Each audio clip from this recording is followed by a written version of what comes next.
The Ukrainian president's impassioned plea for help to Congress, which left many lawmakers in tears. Now, we saw Zelenskyy really touch on so many things that people have emblazoned in their own memories. Some of the historic landmark events of national tragedies. He's done the same in each nation that he has spoken to in the UK, addressing Canada's parliament. And in his speech to German lawmakers, he actually referenced the fall of the Berlin Wall. Joe Khalil is breaking down Zelenskyy's strategy to speak to world leaders and especially these NATO allies so that they can compare and make Ukraine's struggle their own. Joe?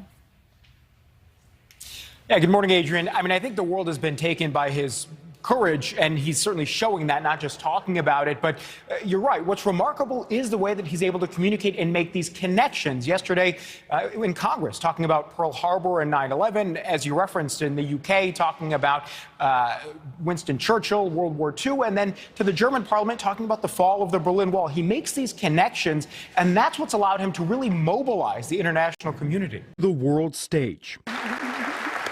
Seemingly overnight, Volodymyr Zelenskyy, actor and comedian turned wartime president, has become a symbol of courage and resistance, not just in Ukraine.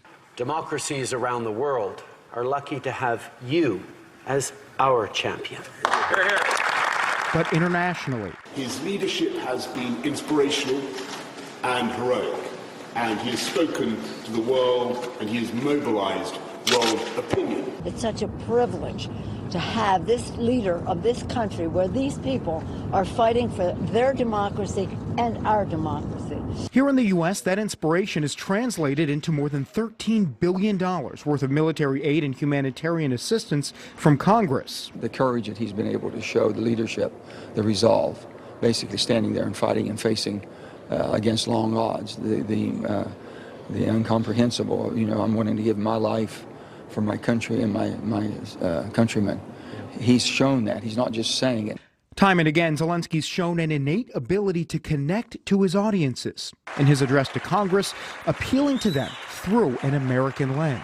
Remember Pearl Harbor, terrible morning of December 7, 1941, when your sky was black from the planes attacking you.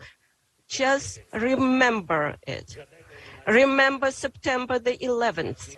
Our country experienced the same every day. Walking lawmakers through raw images of war impacting Ukrainian women and children. Zelenskyy invoking emotional responses that fuel the support his country needs. History will judge us. What did you do? What did you do when the bombing started? When the maternity hospitals were bombed? And Adrienne, one interesting note, I thought, before we saw this on a global stage, when he became president of Ukraine, one of the first addresses he gave, he basically told everybody in the country, in government buildings where you usually have portraits of the president, he said, presidents are not idols. I want you to take my picture down from all those buildings, put up pictures of your children instead, and look them in the eyes before you have to make a decision. It's just one example of the way he's able to connect with people. He got more than 70% of the vote in Ukraine. So clearly he did that there. We're seeing it now on an international level. Thank you so much for watching. Make sure to click on the red subscribe button below so you can get more of NewsNation's fact-driven, unbiased coverage.